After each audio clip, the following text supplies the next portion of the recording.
The Kind Woodcutter and the Grateful Parrot. A woodcutter once went into the forest to collect wood. On the way, he saw an injured parrot lying on the ground. He stopped, felt pity, and gently applied medicine to its wound.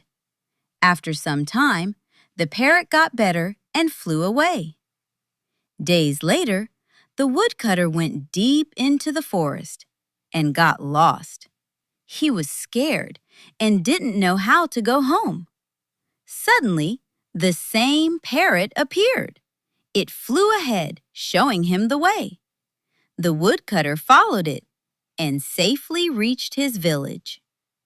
Moral: kindness always comes back to help you.